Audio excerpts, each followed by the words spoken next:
Hello, everybody, and welcome to the Watch and Listen podcast. This is a video podcast about watches. Me and my co-host, Mr. Cameron Weiss here, are going to take you through some of the ins and outs of the watch world. Cameron is a master watchmaker and CEO of the Weiss Watch Company, making watches from scratch here in Los Angeles, and I'm just a dumb guy who loves cars and watches and has a couple of video cameras. Welcome to the show. This episode of the Watch and Listen podcast is brought to you by Crown & Calibre. Crown & Calibre is the #1 destination for secondhand luxury watches on the internet. Based out of Atlanta, they have a team of about 15 technicians and watchmakers on staff to make sure that what you're buying from Crown & Calibre is in perfectly good nick. And God forbid you get a watch from them, even a vintage watch that is not in perfectly good nick, they will fix it for you. That's how it works, folks. And if you got an extra watch, maybe you want to trade up, trade down, trade sideways, go to crownandcalibre.com. Hit that buy, sell, trade button on the side of the page there, and with a few short clicks, addition of a couple pictures and a description, you can have a fair and legitimate offer from Crown & Calibre on your luxury watch. Use code CAM150, that's CAM150, to get $150 off your first watch at Crown & Calibre. That's our treat from Watch and Listen podcast. CrownandCalibre.com, code CAM150. Any watch in the store, $150 off it for you. We're also sponsored by Beeline Coffee. I'm drinking it right now. It's about 1,000 degrees. I got the Smoking Tire Roast 2.0 coming out. New flavor, same name. It's going to be great. We've, of course, got the Weiss Watch Company Roast happening over there. There's a decaf. There's an espresso. They have new products coming out every month. Use code CHRONO at BeelineCoffee.com to get 15% off your entire order of Beeline Coffee. That's code CHRONO, CHRONO. Check it out. On this episode, Cameron and I are back from our European excursions, and we are taking a little dive into the history and watches of the Cartier company. Cartier has been around for quite some time. Their oldest model, the Tank, which is still in production, is about to celebrate its 100th anniversary. Woohoo! And we've got some good ones in studio. So here we go, the history and watches of Cartier.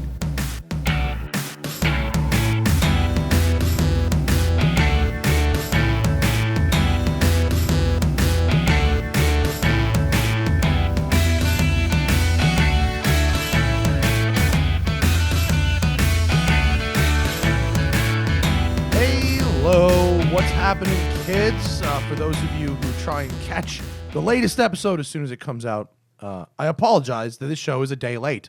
Cameron and I were on the road. We were traveling. Actually, so close yet so far. You were in Switzerland. And you know what? My flight got all messed up, and I had to fly through Amsterdam anyway. Fuck! So I was we could have right around the corner. We could have been chilling. I was in Amsterdam, and I went to the Nürburgring, and I went to Belgium, and then Cameron went to Switzerland to do watch nerd things. Yeah. How was your nerdery? It was amazing. It really is crazy to see because they have all kinds of crazy automation that we don't have just for watch assembly and watchmaking, decoration, everything. Should we do an entire episode on like the crazy machinery that you can buy to make watches? I think that'd be cool. That would be a really fun show. Yeah, because I feel like we're supposed to do a history of Cartier today, and we're obviously that's what we're going to do.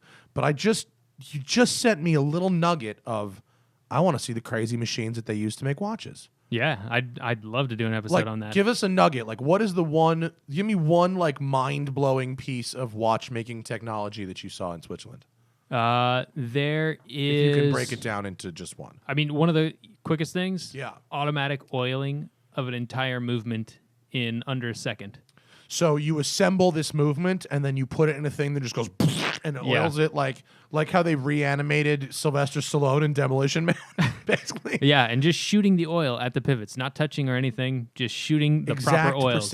Exact precision. So is it exact volume of oil you need? The is it exact like you place. Put the thing on a plate and like 4 needles go in?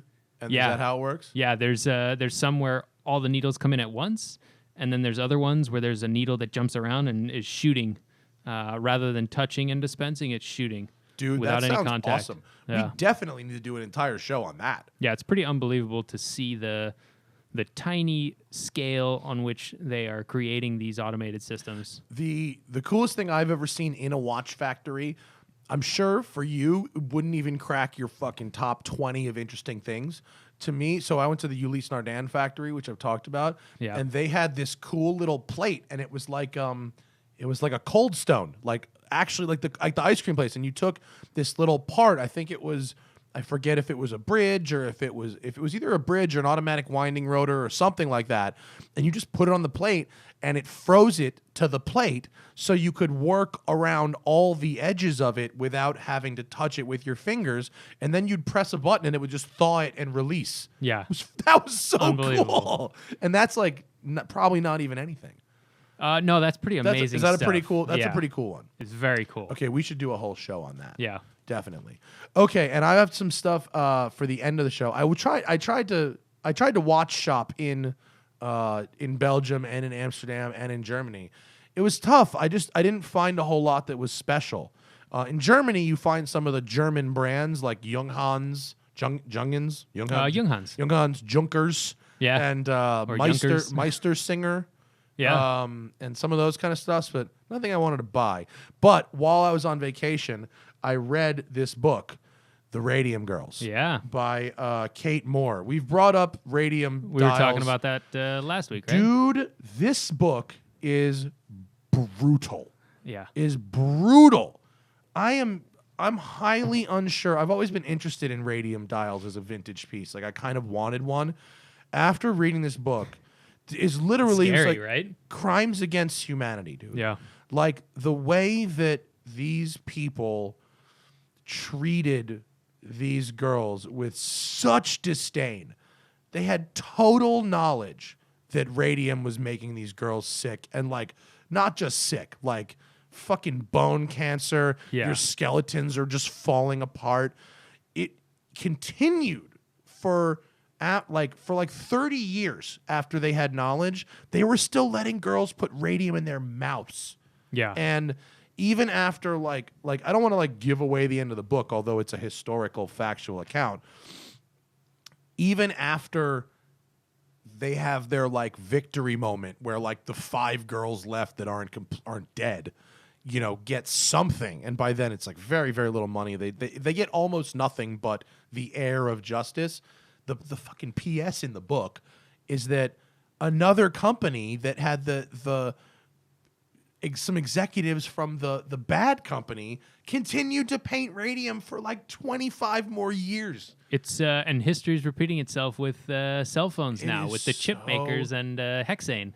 Same things going on. Dude, it's so brutal, but I really do recommend the book if you want to read. It's a beastie book, but I read it in 1 10.5-hour flight from Amsterdam. I read this book. Incredibly brutal, and instead of focusing just on the legalness of the case and or the diseases, it really focuses on the strength of the women, because the women were like fucking walking death. Like glowing skeletons, no muscles, no fat. Like the sort of heroine of the book weighed like 60 pounds by the time she testified in court. Like so brutal. And like parts were just falling off of people. Yeah. And like they denied it, you know, and fought it and didn't want to pay out and appealed the guilt. There was like 8 appeals. This company appealed to the Supreme Court after killing all these people. Like, it's just so gnarly, but it's a really great read. And like, I don't know, part of me like wants to buy a radium dial watch to like remember it. But other part of it is like, I don't even if like nobody related to any of this sees the money of me buying this watch, like I don't want to own. It's like owning Nazi memorabilia almost. It's like real fucked up. Like it's really, really, really, really fucked up. So the book is called The Radium Girls, The Dark Story of America's Shining Women by Kate Moore. It's not really about watches at all. It's about people destroying other people. But if you find that sort of thing interesting, it is a very good read. Anyway, are you depressed yet? Yeah, it's sad. It is a very sad story. I'm sorry. Maybe we should save that for the end. Is anyone left that doesn't want to kill themselves right now?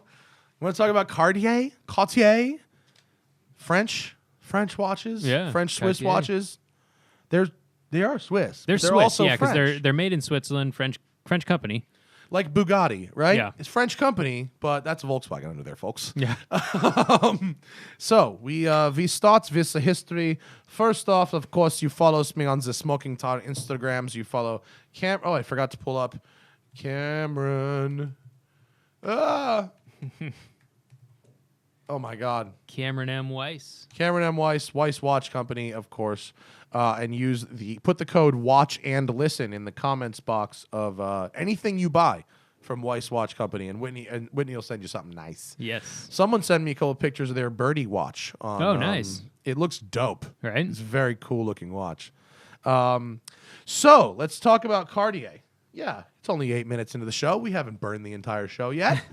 Cartier. Let's talk about. Well, first we'll talk about the history of the company a little bit, and what happened there? Oh no! And then we'll talk about some of the watches. The company. Oh, what's going on here? The company itself, not that interesting. Founded in 1847 by Louis Francois Cartier in Paris. Not the Louis Cartier that you're probably thinking of in terms of the really famous one. His son, in 1874, Alfred Cartier, takes over the business. Again, still not much talking about. In the 1800s, Alfred's sons, Louis, the one you've heard of, Pierre and Jacques take over, and this Louis Cartier is the one that really became famous mainly for being friends with Alberto Santos Dumont. Here's Louis Cartier in 1919. This is when he came out with the tank watch, but this is actually a little later because we've got this guy. This picture is crazy. Right, look at that airplane. This picture is from 1901, and it's Alberto Santos Dumont flying a thing. What do you? It was labeled as controllable balloon, so maybe some kind of a blimp he's flying. Looks like a sailboat made of pipes. Yeah, and a whole bunch of string. This guy was a fucking aviator. Because he just like got on shit, and he noted to his friend Louis Cartier how annoying it was to fly things, whatever he was flying at the time. This was 1909, so I guess sort of planes or gliders. How annoying it was to fly with a pocket watch, and could you hook a brother up? He actually used that's a quote. It's on his headstone. And so they together came up with the first ever men's wristwatch, the sport wristwatch, the Santos, which it goes on today. We'll get to the modern era of Santos, but I'm wearing one right now, and it's nice. Then, all right, hang on. Where are we there? First wristwatch. Okay, so Cartier is known really more for jewelry than watch at this point. So they furnish, beginning in the very early 1900s, like all the royal crowns in Europe, pretty much. First, it's the UK, then Spain, then Russia, then Belgium. That's all before 1919. Then Wales. Then it goes on and on and on and on and on, all the way up. And they just kept adding European nations until like the 30s. Jewels. Lots of jewels. Yeah. Jewels. Iced out diamonds. And they're still, they still do that. Aren't all the Royal Crown jewels are all still Cartier, right? I don't know. I think they are. I would imagine. I think if that's you an lock that kind of deal up. Yeah, you don't want to let go of that. I think it's an ongoing thing. Yeah. And they're known for selling like just massive diamonds to people. Like the diamond Elizabeth Taylor bought, like a 60 carat diamond. Yeah. Just monstrous diamonds. So diamonds bigger than watches. Yeah. In 1904, Louis creates this thing called a mystery clock, which is a hidden movement clock. And wait, oh no, I have to find it.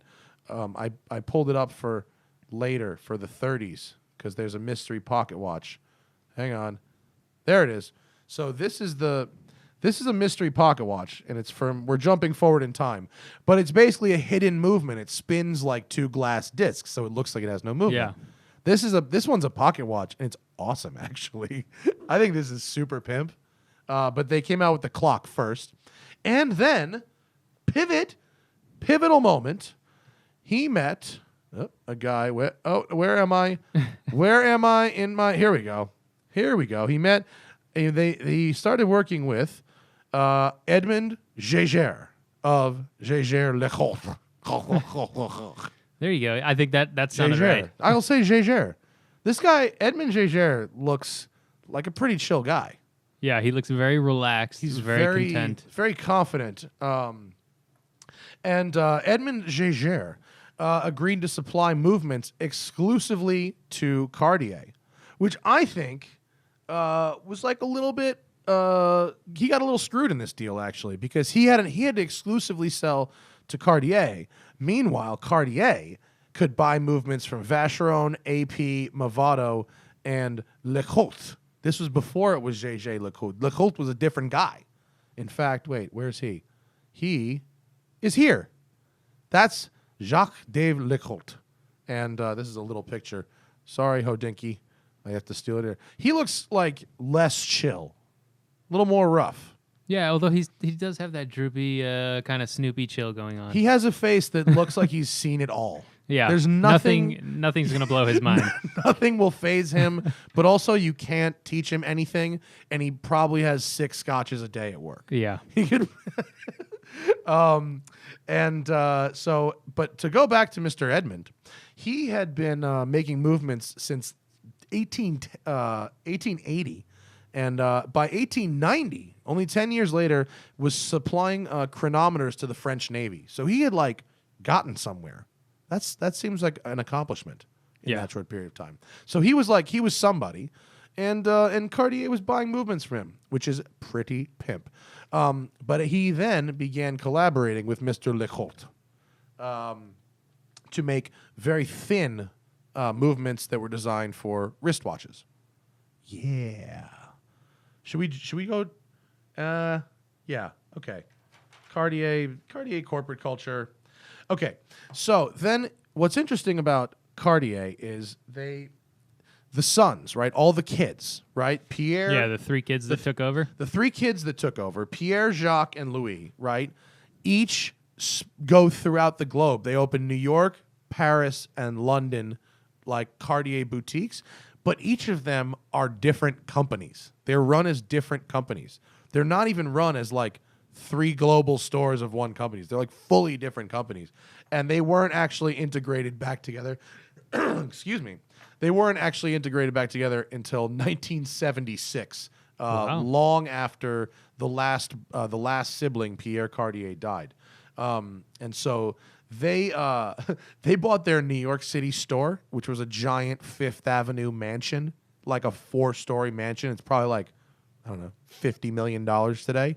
They bought it for $100 and a string of pearls in 1917. Now they said that the string of pearls was worth $1 million in 1917. Wow. I don't know what a string of pearls like that looks like. They must look like golf balls, right? It must look like flawless. A rope from like they could hoist a sail up a mast, or like an anchor chain or something. And so in 1979, now the children of hang on, let me back it up. Sorry about that. Pierre Cartier dies 1964. The children of all the brothers, each brother had 1 child, got the business and sold it all together to a conglomerate, which was combined into one entity called Cartier Monde, Cartier World, Cartier Globe, whatever you want to call it. Yeah. Monde is like roughly world in French. Then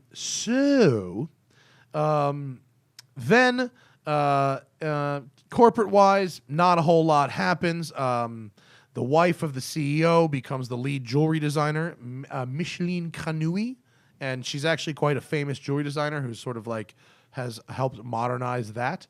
The jewelry department at Cartier from like old school into sort of what you know it as today. In 1988, they gained a majority holding in Baume & Mercier and Piaget. And let's see. Blah, blah, blah, blah, blah, blah. And did she come up with the Panther? Right? She came up with the Panther thing. Yeah. That was, I missed that. I apologize. Michelle was the Panther. Right, And yeah. Panther all the things. We'll get to Panthers later. But there's a big Panther thing happening at Cartier. In 1991, Alain Perrin, who is the head of Cartier, founds the Comité International de Haute Horlogerie, organized the first salon, and it's been an annual thing ever since. And then, as of now, it is owned by Richemont. So that's basically the history. It's not like Omega, which was a murky history. It's sort of just like family grows up, sells it to business, which grows it and has variety of products. Yeah. So that means we should talk about watches. Cameron knows about the ins and outs of the watches. Crown and Calibre had actually a glut of Cartier, and so they actually sent us more watches than usual, which is bitchin'. And as soon as we're done talking about them, they're going back and they're gonna get sold. So that's a good thing. Which reminds me, what happened to? Oh boy. And the other window. Where did the other window go? Because I had the prices as well. Oh, now they're gone. Hold on one second. You got too much stuff up. I couldn't find the price list. Wah, wah. And now I have it. So we're good. Let's go back in the day again. Where are we? Back to Mr. 1919 and the tank, Louis Cartier. Pretty much, Cameron, isn't like they only have a couple of lines. Yeah. And they've only had a couple of lines for a really, really long time. In fact, up until about 1989. Actually, no, like 1998, really. They only really had like two versions. They kept it super basic. Yeah. You had the Santos, which was the one that was the pilot's watch. Right. And then you had the tank. The tank, which was designed, they basically modeled it after some tank, right? Yeah. That was the story. And then you had the Pasha, yeah, which was some kind of it was like an oyster diver's watch or something. So that was kind of their dive option, water resistant option, and that was it. That was pretty much it. Everything that like in their history is sort of just a variation on that. Yeah. Until you get to like the truly modern era. Yeah. So that's where we start. It's the tank, 1919. And the other funny thing about Cartier is not a lot of technological advances aside from putting a watch on a guy's wrist. Yeah, nothing until very recently. Yeah. It was all very standard. Right. So we're pretty much interesting design-wise, but not so interesting as far as the watchmaking technical side of it. I do recall at the time, early 20th century, they did have some sort of a record for a thin movement that was designed by Jaeger. Yeah, they've had a few. Jaeger has had a few records for thinness. Yeah. Yeah. So that was that. So here we got Santos back there. That's 1909, and then 1919 was the tank. So that was slightly out of order. I apologize, folks. Then 1921. This is that's Santos again. I had a double entry. Where are we? Hang on. Oh no. It's all gone wrong, folks. The Pasha, right? No, it's all gone wrong. You got another one. I had a... That's a tank, right? Shit. What's happened here? Oh, no. Oh, here it is. Wow, I ended up with way too many windows. Way too many windows. All right, I apologize. Recovery. Yeah, still in Amsterdam mode. Man, it's been a disaster ever since I got back from vacation. The tank Cintre, which is curved for the wrist. I like this watch. Right? The tank Cintre is cool. This is 1921, and it looks like it sort of predates all the Richard Mille and the Franck Mueller cases of today. Yeah. I always love the all these exposed screws. Even though they're the all side screws. yeah, most of them are decorative. There are some that are functional, but most of the screws they've used throughout their history, Yeah. like kind of all over the bracelets and the Yeah. cases, a lot of them are just decorative screws, and they make it. I don't know. I like the look of it. We can let's jump to the overhead projector real quick with that lady. Is that a ladies Santos or just a small Santos? But the screws. Yeah. To prove your point, this watch is so dope looking in Screws person. They all make down a the bigger bracelet. men's one. This is a Santos with gold hardware and a gold bezel. Wow, I gotta like block the light here. It's so bright. It's looking a little hot. Focus over there. We are out of focus. Hit that. Come phone. here. Let's focus. Fix it, buddy. There we go. There we go. Okay. And also get a little closer. But oh no, we're just trying to show gold. It's all about the gold, folks. I like this watch a lot. They make it in a big men's size version too, and it's pimp. Interesting note about this bracelet here. Yeah, You see all the screws are high polished, yeah. Why and is the that links are brushed. Why is that out of focus as well? Yeah.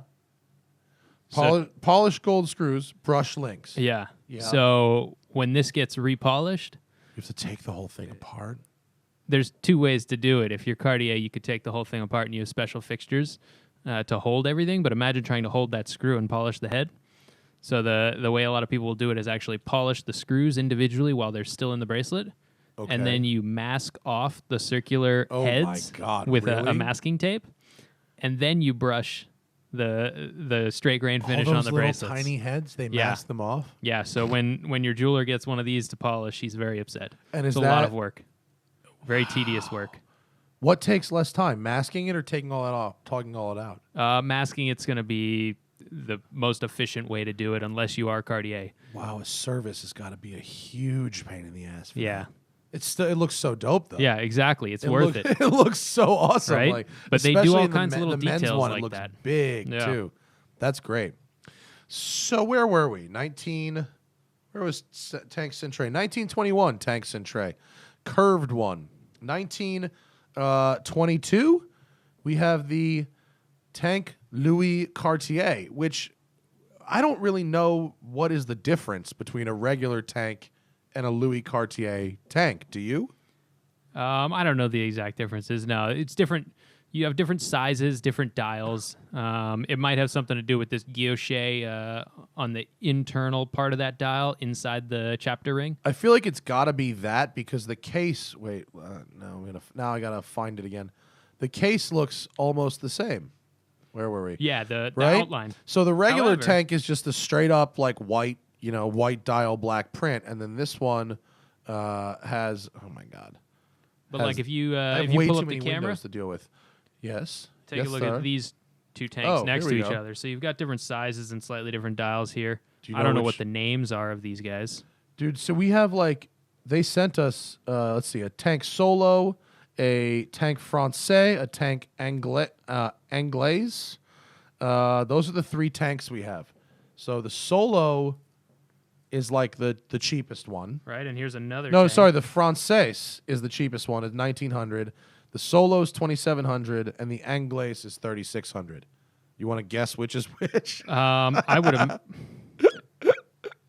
I have no idea. However, the small gold one's probably relatively inexpensive. Okay, I would imagine. you want to go think that's the solo? Yeah. This is the problem with all these tanks. They all look the same. Right. They all look the same. So this one this one on the screen is is the oh my god, where was I? Chinois. That's the Chinois. Woof. All right, 1920. Oh no, that's the Louis Cartier. Yes. That is the Chinois, and I think the difference between Chinois, I think it's square. We go from a rectangle to a square. No, Still looks kind of rectangle. it's a But different. I could be wrong. It's a different but shape. It's definitely a different case Different shape and case a different shape. dial. Yeah, because you have, again, more exposed screws on the side, which are pretty cool. Actually, And it's like, you know what? It could be the same, but they just put sort of like metal straps across the top of it. So it's an interesting looking case. yeah, I right? think it's kind of cool. It almost looks like gold bars that have been put together. Yeah, but this is from 1922, so that's Yeah. pretty cool. I think like you've assembled it out of like a build it at home kit or something. All right. Yeah. Then we get into the baguettes. Oh boy. Although this one's got pearls and diamonds. Yeah. This one is from the 20s, also. But baguette is pretty much diamond setting, right? Yeah. Isn't So, like, it really just diamond setting. What are they? Pave as well. Is there a difference between pave and baguette? Is that a difference? Well, baguette is a diamond that is a baguette shape, so it's a rectangular diamond. Oh, right. Okay. Whereas these are all like round diamonds. I'm not a jeweler or a gemologist, Well, so I someone's don't gonna know. be and get very mad at me for choosing the wrong picture. I don't know all the correct terms, but I think pave is where it's a certain type of setting where you don't see the setting. I think. Oh, okay. And all you see is like a surface of diamonds. Right. Well, they do that. Yeah. And they do it a lot They now. do it If very you go well. to a Cartier store now, it's real crazy the amount of stuff, like iced out Panthers. So baguettes, that leads us to finally something with a cool movement. 1928, mono pusher chronograph. Really, really cool piece. I can't tell really. I couldn't find a ton of pictures of one in person, but like it looks small, like really small. Probably from that era, it was Had a to be small watch. really, really small, right? Yeah, I would imagine like 34 or something. When you have a mono pusher chronograph, what, like, obviously start, stop, reset. What do you do to reset? Pull it out? No, it's just you have start, stop, reset. It's all pushing in on the same button. The third push always resets. Yeah, So push one always starts, push two always stops, push three. yeah. Oh, that makes So you can't start, stop. Oh, okay, that makes sense. Yeah. All right, yeah, you cannot restart. All right, limited in function. So but that's 1928. That's pretty early for a chronograph, right? When Yeah. did we talk about chronographs? Like, at the, Well, when you the get into beginning? chronographs, the automatic chronograph was much later. That's where it was Right. pushed back. Right. But the manual chronographs like this one. Maybe you can pronounce this for me. Is it Tank Aguiche? I don't know. Guichets? Tank Aguiches? Guichet? Yeah, sounds. This is a really, really cool watch because this basically has that IWC Paul Weber thing happening Yep. with a smooth minute and a jump hour, which you look at through just a solid piece of metal. That's like pretty avant-garde Very. for a really old school jeweler like that. Yeah. I wonder what would make Cartier like do this at this point in time. It's just like, I mean, it's weird. Yeah, but they were kind of pushing the envelope.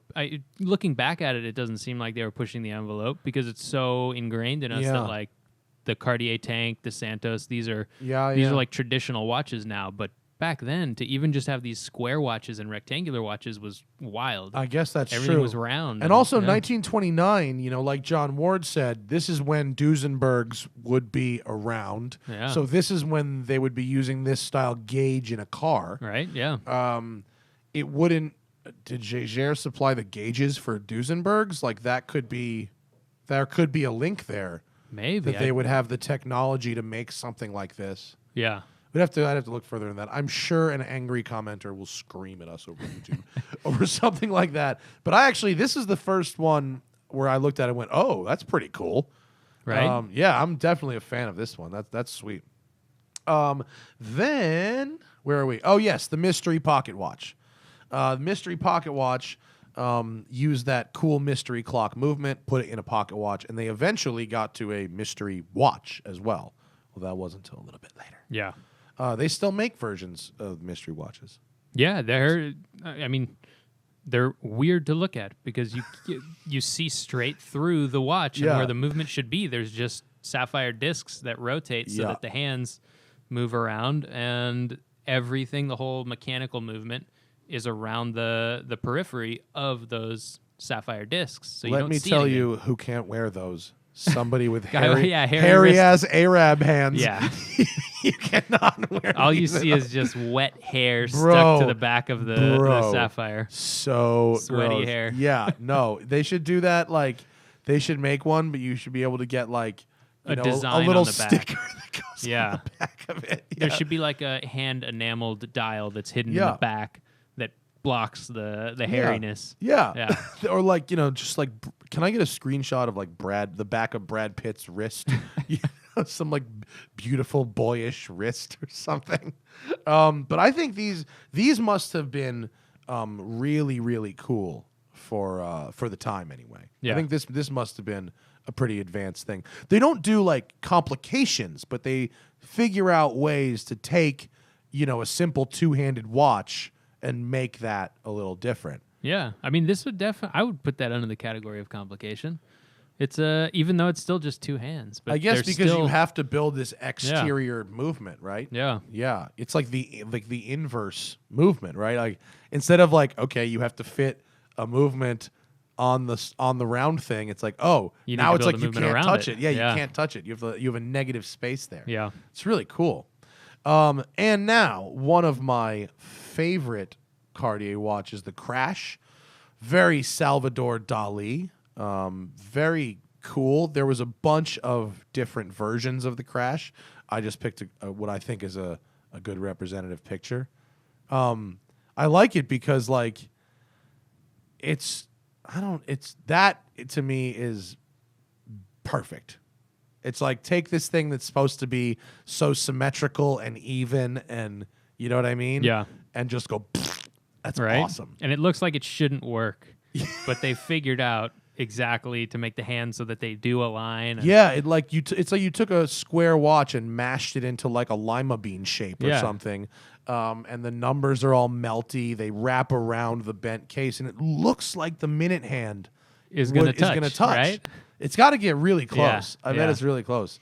That's a really, really cool piece of hardware. Yeah. I like that. And think about trying to get the crystal to seal to the case, because the crystal has to be cut to the same exact shape as the case. And how did they get the case to that shape?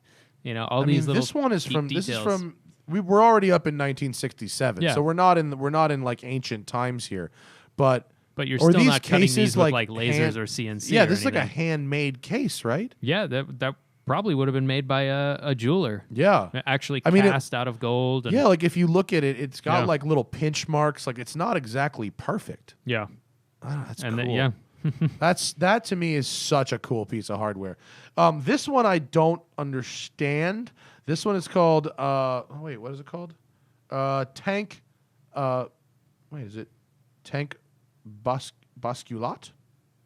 So remember we talked about the Reverso, the Yeah. JLC Reverso, where is this you can flip the actual watch over, so the solid back is actually the front. Yeah. To protect it. Well, this is the same kind of thing, but a different design, where the other whole way. thing flips open, and then the watch rotates in this little carriage here, in that cage.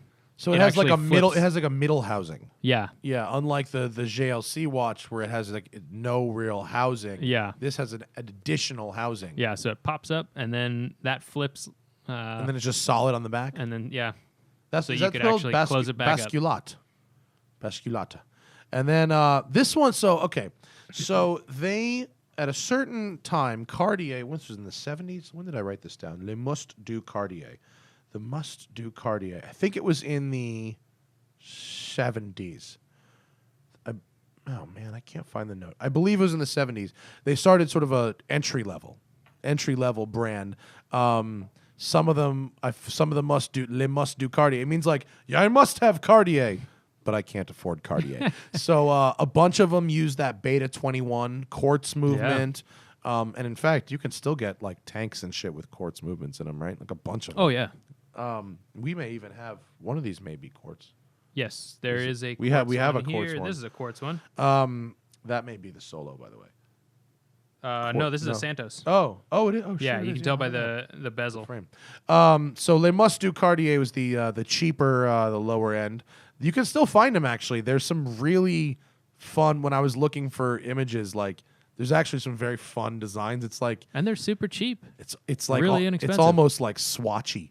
Yeah. I mean, it's really are. It's almost Yeah. kind of swatchy. But this one has the mystery hours. Actually, wait. Do you think this goes through? That's just white. No, it's not the mystery hours because there's an actual dial there. Oh, this it's was just just one. kind of weird It's just because a they bad put picture. the Roman numerals are on the case on the outside, which was unique at that time. Yeah. I'm slightly colorblind, and I'm looking at this monitor at a slight angle, and it looks like the background is the same color. Yeah. I moved my head around a little bit, and I was like, oh, that's embarrassing. That's like not the same color at all. My bad. How about we talk for a second about co-branding? Can you believe that this company co-branded with Lincoln? And what we are looking at here is a 1976 Lincoln Continental Cartier edition. And what's unbelievable is not that they did this. What's unbelievable is that they did it until 2003. You could buy in 2003 a Cartier edition Lincoln Continental. Can you believe I'm that? gonna be on eBay Motors Bro, later looking for one of these. You definitely can. But this one is the 76. This is the one you want. So it's the big body. You slam it on bags, Detroit steel wheels. Yeah. It'll look awesome. You know, this car's right in the middle of ironic cool right now. A 2003 Lincoln, you do not want. I don't know. Wait, 03 means it was not on the Continental. It was on the town car. So it started with the Continental and it moved on to the town car in the 80s and 90s. And then what have we here? Then if we go to the modern era, now this is not a great picture. Yeah. I'm sorry. This picture was smaller than I thought. Let's look at the real one. Now we have some hot horology. And then we have the Cartier Roadster. And then this one I love. This is the Tank Française. No, Tank de Van. This is called the Tank de Van. And I thought this was so cool because it's sideways. It's great. It's squashed. Yeah. This is a fun one. It's a fun oddball watch. It's really weird looking. I don't get it, but I like that it exists. It's just a weird. They just can keep making rectangles in different shapes until the end of it. It's so funny. So let's take a look at some of the current watches. This is where are we at here? Oh man, we got a bunch. What do you like over there? What's worth starting the at? Ballon Bleu. Ballon Bleu. Yeah. Centaur. I think this is a really cool watch. I just put it on and I was very excited about it. It's not as expensive as I would have guessed by looking at it. Right. I would have guessed it was 10 or 15 grand. It looks complex. You have blued hands, guilloche type dial, the crown in here with the gem on it. But it's stainless steel. It's really a very cool looking watch. I'm kind of just zooming around on the thing. Automatic movement. Is Cartier? It's a Cartier movement. It's a Cartier movement. Oh, with a display back. Yeah. And I wonder the cool thing about this display back. So the Ballon Bleu is all domed. Oh, it kind of might be hard to see, but no, the back crystal and case back are domed as well. So it feels probably real nice. It feels on your hands. interesting on the wrist. I wonder if that Ralph Lauren sporting chronograph I have. Oh, this is not a chronograph, is it? Yeah, it is a chronograph. Yeah, okay. I wonder if it's the same movement, just turned in a different way because Cartier made the movement for that. Could be. It might be. I don't remember. It could be. This is way better looking. Yeah. This is a winner. I actually until I put that on, I never actually gave this watch a whole lot of thought. Right, for a dressier watch. Yeah. It's really nice. But is it waterproof? Could it be sporty? Yeah. Oh, yeah. It's definitely. It's water resistant. Let's check this out. Let's see. It just says water resistant, but it's probably at least 50 meters or something. And you can get, actually, there's as typical Cartier, there's a million varieties of this watch. So if I just pull this up, look, here's a skeletonized one that I think is very pretty. With the tourbillon? Yeah, with a tourbillon. So I bet you could get this thing up to like 100. Here's your Pave Diamonds version. Oh, not that one. Wait, where'd it go? Pave. That one's not my favorite. And then you could do the leather dress version. It's pretty nice. I have the let me see that thing. I want to put that on. It's only $65.50 at Crown and Calibre right now, which I think is a pretty sweet deal. Yeah. Nice watch. I like this. It's like a 40 or 41 maybe millimeter. Something like that. It's not huge. But it's got a good weight to it, And the round case back does feel totally unique. Right. It definitely feels different. Yeah. It feels like sort of streamlined and like futuristic almost. Yeah.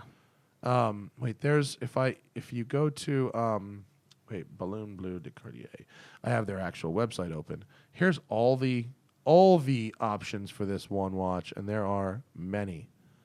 Oh, I like it with the gold hardware bracelet, $86.50. And then you start getting the diamonds, $167,000. Wow, and that's on a leather strap. The one we saw had the bracelet covered in diamonds too, so that must be $500,000. Man, it's got to be a lot of money, but that's a pretty cool one. I like that watch. And then we have some Santoses, multiple. Here's this one they gave me. This is an XL, which is the big one, right? So this one I think is so cool. I love this watch. This is a Santos XL, and it's a rubberized case. I mean, it's a metal case, but it has a rubberized bezel, and it has a rubber strap on it, so it's kind of a little sporty, kind of like low key, not too blingy. But I like all the screws. Right. This one's actually going to be my loaner for the next month. I'm kind of excited to wear it. I think it's really nice, and it's listed as $4,200 at Crown and Caliber. That is really not bad at all for a pretty cool looking different Cartier watch. Yeah. I really like the white hands with the black outlines. Oh, so that's they're black oxide steel hands.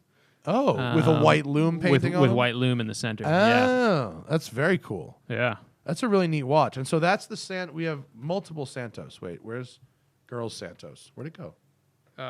You hit it? Here's a Santos. Here's a different Santos. Here's a little Santos. Is this Santos regular 2150?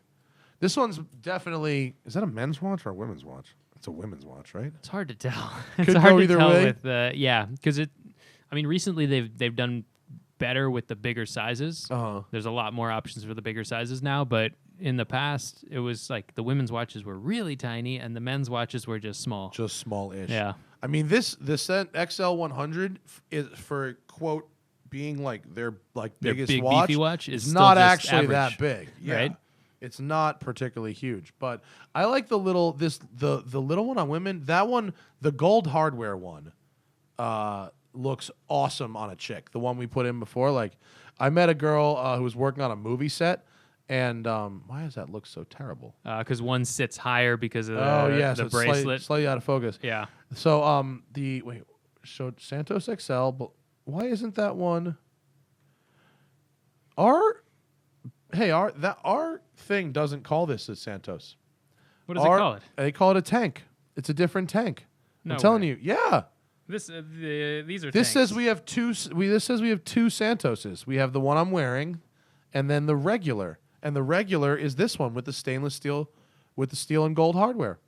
That's what this says. That one says that is a tank. This is the problem when all your watches look the same, Cartier. No, this one's a Santos. I'm It's telling a you, Santos. it doesn't. It might say be. It might be listed wrong. 'Cause All right. The tank is a different case shape. Okay. Well, listen. Unless we could do some research afterwards or something. But I'm hang on a second. Hang on. I need to fix. All right. so that's the Panther. I apologize. This was our bad because we didn't look first, but Cameron seemed pretty confident. Yeah. So it turns out I was wrong. This one with these interesting sort of, I don't want to call it a Jubilee bracelet, but that's the sort of the style, is the Panther de Cartier, and it's $3,200. I like, what's actually I like about these watches is used. Women love them. Both the men's and the women's ones. My friend Carl Ruiz says that his Cartier, he has the men's version of that Cartier of the Santos with the hardware and stuff on it, and he said women like that more than any other watch that he wears ever. And if you wanted to buy a woman a watch, these are a lot cheaper than Rolexes. Yeah. A lot cheaper. So that's kind of what I like about that. What else? This is the Calibre de Cartier, which is a dive watch. Would you I don't know about this one. I've always loved the design of this watch. I like the date. I like how you can see 3 of the days there, the 14, 15, 16. That's pretty cool. I don't know. Something about the big Roman numerals in the dive watch doesn't work for me. I think it's different, and that's why I like it.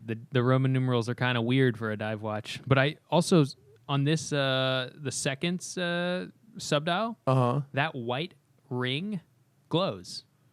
Oh. So there's a lot of like glowing elements on the that's dial pretty as well, cool. which are pretty cool. I bet that is nice. I like it, but the only thing negative about it is the bezel is really like it really lightly clicks into place. So if you actually dove with it, clicky? you'd probably knock it on something and it would always advance. It's just easy to. It's just really easy to turn. Oh, it is really. It's easy to turn, but it feels good. It does have a pretty satisfying spin. Yeah. It does have a good spin. I like that one. But I think design-wise, it's a really nice looking watch and unique.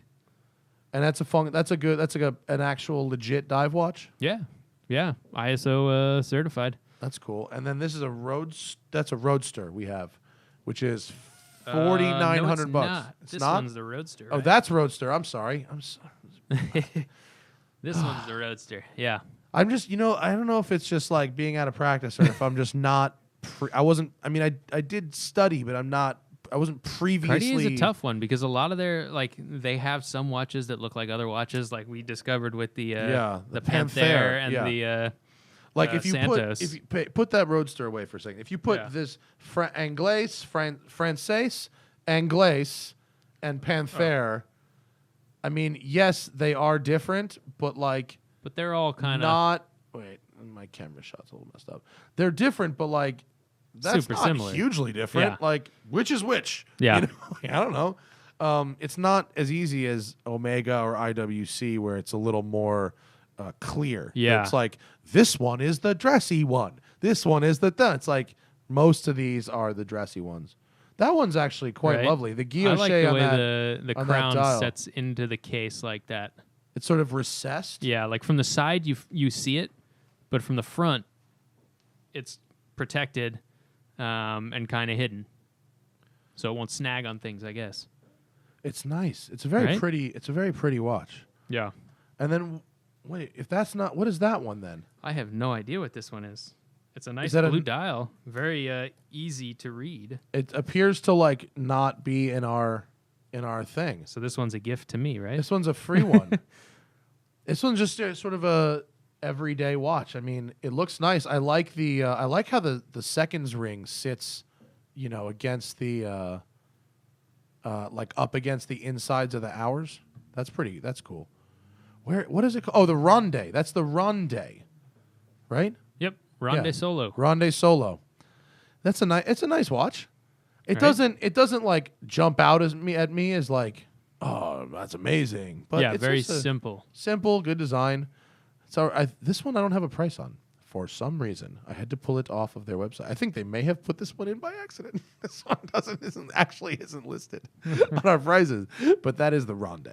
So today, Cartier is a pretty massive company. I think it's still more jewelry than watches, right?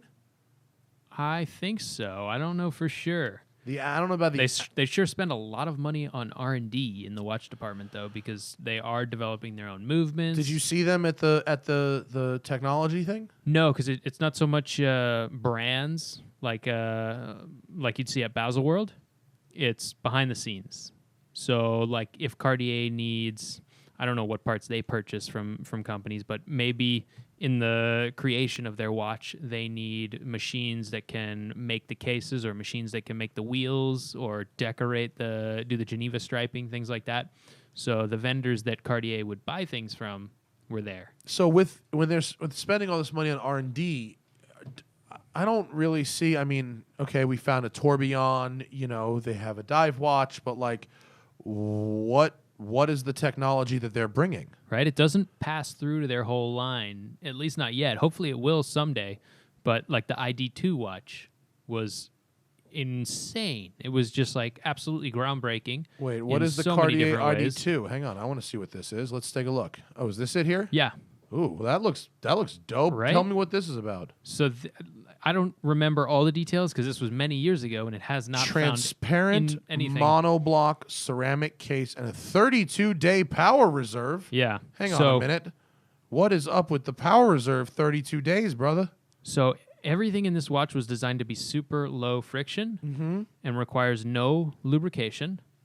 I think the mainspring is like a super long carbon, some kind of carbon mainspring or something. Wow. The escapement was a silicon escapement, as you can see from the parts, I believe. Like full silicone? Yeah. Yeah, But this thing came out maybe 7 or 8 years 2012. This is 2012. No, first This article right here is 2000 okay, so 2012. 2012, yeah. So a long time ago, and you Wow, really look at haven't that. seen much of this come through to the rest of the line at all. ADLC titanium coated movement. See, so it's like a fiber. Yeah, you can mainspring, see the 2 barrels. You see how they're like a white material? It's Yeah. not your typical metal alloy that's in there, and it's supposed to not bind on itself. So it's naturally lubricated. Just the nature of that material will slide against itself. So that's how they have the really long power reserve. And also, I believe inside the watch case is a vacuum with no. Yeah, look, vacuum no oxygen or sealed, something. transparent monoblock ceramic case, 2 twin level barrels in series with fiberglass springs, lubrication free, ultra lightweight differential gearing, carbon crystal escapement. I mean, that's awesome. Yeah, it was groundbreaking. Oh wow, look at the back. Yeah. The back of it is amazing. That's so cool. It's fully see through, but you just have these beautiful black gears. And like, so they never made anything like this. No. Well, what are they doing over there? Right? What's this about? I wish more of that technology came through to the rest of their watches, but hopefully in the future. That's so weird. happens. Like, because if you go to, that's if you go to the exceptional watches collection, but they're exceptional clocks. That's, that's it. We have clocks. They make clocks. They have a Santos Right? style Santos clock. Speaking of clocks, while I was in Europe, I found no fewer than a dozen like mint condition vintage Atmos clocks Yeah. in Amsterdam. JLC Nice. Atmos clocks. Although you don't want to transport those. They're very tough to transport. Yeah, no, and they were very cool though to look Yeah. at. The guy was really excited that I knew what they were at all. Yeah. frankly. Apparently they're not exactly hot ticket items over there. So that's Cartier. I mean, fairly conservative designs in general. Sort of classic. Stick with what works. I guess people. It's they're simple. They're straightforward. I look forward to wearing this one for a month and seeing how it is. I already kind of dig it. Seems it's comfortable. Yeah. But I don't know. We're taking, I guess, suggestions for what you want to hear next. What do you want to hear? Tell us what you tell us what you got. Oh, before we get out of here, check these out. Let's get the Cameron Weiss opinion. There's a company called Blu Shark Straps, and they sent us a couple of straps to check out. They sent 2 NATOs, which I'm going to give away. I probably should have opened this instead of crinkling it. Here, you want to hook that up? Yeah. But they sent these. I asked them to send some of their leather too, because I think like NATO straps are a lot. They're not all the same, but they're up to a certain level. After a certain point, they don't matter. Oh, this NATO strap. This NATO strap. Here's what I like about this. This is good hardware for a NATO strap. Look at that buckle. That's like not a shitty buckle like they use for a lot of these stuff. I actually think the hardware is good on those. That seems pretty solid, right? That does. I like these the square holes as well. It's Oh, cool. yeah. You want to put a square peg in a square hole, not a square peg in a round hole. Actually, to that point, this one, the leather, I was interested in because I really like a lot of the leather straps that I buy are like too thick, and I wanted some thin leather, and he sent me, I assume it's a he, I think it's he. They sent us these to check out. I like these. Oh, wait. Can you pull that? Just pull the camera further away. I think I made it too close. Yeah, there we go. That's better. And this leather is like, it's nice and thin and soft and supple. So if you have a watch that isn't a big, thick, chunky watch, like I've had problems with leather straps where I'll buy a strap for like a Rolex or something thin and it'll be a thick strap and the proportions will be off. I fucked that up with your watch. I bought a strap that That's was right. too You put thick, a super thick strap, and it just didn't work out. It didn't occur to me. I didn't know, and now I got this really thin leather NATO on it. It's really nice. So these leather straps they sent too.